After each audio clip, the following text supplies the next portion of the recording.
Selamat datang di channel Guru IPA. Pada kesempatan kali ini, kita akan bahas mengenai struktur dan fungsi sistem pencernaan makanan pada manusia. Makanan diproses dalam tubuh melalui 4 tahap, yaitu ingesti atau proses memasukkan makanan ke dalam mulut, digesti atau pencernaan, absorpsi atau penyerapan, dan defekasi atau pengeluaran. Pada saat makanan masuk ke dalam mulut, proses pencernaan dimulai. Pencernaan merupakan proses memecah makanan menjadi molekul kecil sehingga dapat diserap oleh tubuh melalui pembuluh darah. Selanjutnya, molekul makanan dari darah masuk ke dalam sel melintasi membran sel. Molekul yang tidak digunakan dan dibutuhkan oleh tubuh akan dikeluarkan dari tubuh melalui sistem ekskresi seperti keringat dan urin. Makanan yang tidak tercerna berupa feses akan dibuang melalui anus. Proses ini disebut defekasi. Pencernaan makanan terbagi atas 2 macam, yaitu pencernaan mekanis dan pencernaan kimiawi. Pencernaan mekanis terjadi ketika makanan dikunyah, dicampur, dan diremas.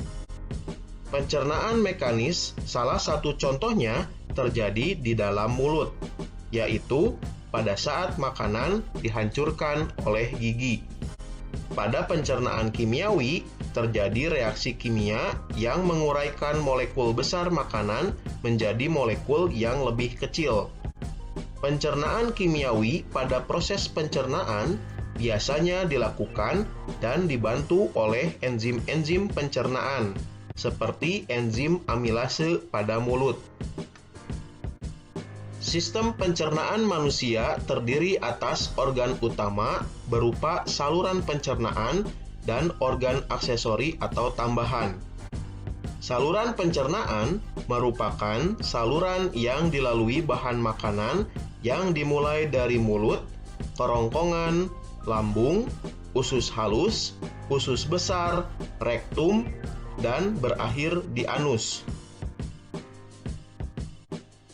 Lidah, gigi, kelenjar air ludah atau kelenjar saliva, hati, kantung empedu, dan pankreas merupakan organ aksesori yang membantu pencernaan mekanis dan kimiawi. Kelenjar pencernaan adalah organ aksesori yang mengeluarkan enzim untuk membantu mencerna makanan. Di dalam mulut terdapat gigi, lidah, dan kelenjar air liur atau saliva.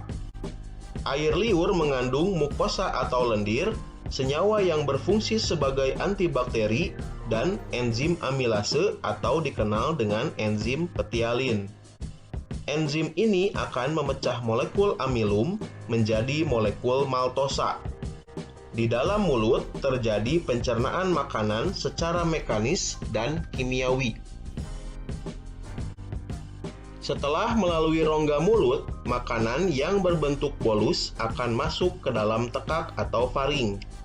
Faring adalah saluran yang memanjang dari bagian belakang rongga mulut sampai ke permukaan kerongkongan atau esofagus. Pada pangkal faring terdapat katup pernapasan yang disebut epiglotis.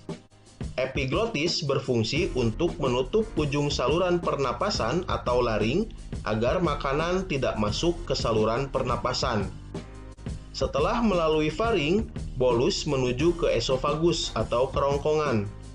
Otot kerongkongan berkontraksi sehingga menimbulkan gerakan meremas yang mendorong bolus ke dalam lambung. Gerakan otot kerongkongan ini disebut gerakan peristaltik. Setelah dari esofagus, makanan masuk ke lambung. Di dalam lambung terjadi pencernaan mekanis dan kimiawi. Secara mekanis, otot lambung berkontraksi mengaduk-ngaduk bolus. Secara kimiawi, bolus tercampur dengan getah lambung. Getah lambung mengandung asam klorida atau HCl, enzim pepsin, dan enzim renin. HCl berfungsi untuk menjadikan ruangan dalam lambung bersifat asam dengan pH 1-3, sehingga dapat membunuh kuman yang masuk bersama makanan. Enzim pepsin akan menghidrolisis atau memecah protein menjadi pepton atau campuran dari polipeptida dan asam amino. Enzim renin akan mengendapkan protein kasein yang terdapat dalam susu. Setelah melalui proses pencernaan selama 2-4 jam di dalam lambung, bolus menjadi bahan kekuningan yang disebut kimus atau bubur usus. Kimus akan masuk sedikit demi sedikit ke dalam usus 12 jari. Pengaturan ini dibantu oleh adanya sfinkter atau otot-otot yang tersusun melingkar antara lambung dan usus 12 jari. Usus halus memiliki panjang sekitar 8,25 meter. Usus halus terdiri atas 3 bagian, yaitu usus 12 jari atau duodenum dengan panjang sekitar 0,25 meter, usus tengah atau yeyunum dengan panjang sekitar 7 meter, dan usus penyerapan atau ileum dengan panjang sekitar 1 meter. Dalam usus halus terjadi pencernaan secara kimiawi saja. Pada duodenum terdapat saluran yang terhubung dengan kantung empedu dan pankreas. Getah pankreas mengandung enzim lipase, amilase, dan tripsin. Enzim lipase akan mencerna lemak menjadi asam lemak dan gliserol. Amilase akan mencerna amilum menjadi maltosa. Tripsin akan mencerna protein menjadi polipeptida. Getah empedu yang dihasilkan hati akan mengemulsikan lemak, yakni membuat lemak agar larut dalam air. Pencernaan makanan dilanjutkan di yeyunum. Pada bagian ini terjadi pencernaan terakhir sebelum zat-zat makanan diserap. Zat-zat makanan setelah melalui yeyunum menjadi bentuk yang siap diserap. Penyerapan zat-zat makanan terjadi di ileum. Glukosa, vitamin yang larut dalam air, asam amino, dan mineral setelah diserap oleh villi usus halus akan dibawa oleh darah menuju hati dan diedarkan ke seluruh tubuh. Struktur usus manusia memiliki lipatan-lipatan, baik bagian luar maupun bagian dalam, yang berfungsi untuk memperluas bidang penyerapan. Semakin luas bidang permukaan bagian dalam usus, semakin banyak villi yang terdapat akan menyebabkan proses penyerapan yang terjadi juga akan semakin efektif. Usus besar atau kolon memiliki panjang kurang lebih 1 meter dan terdiri atas kolon ascendens atau naik, kolon transversum atau mendatar, dan kolon descendens atau menurun, dan berakhir pada anus.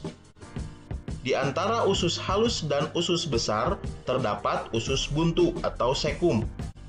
Pada ujung sekum terdapat tonjolan kecil yang disebut umbai cacing atau appendix yang berisi massa sel darah putih yang berperan dalam imunitas. Bahan makanan yang sampai pada usus besar dapat dikatakan sebagai zat-zat sisa.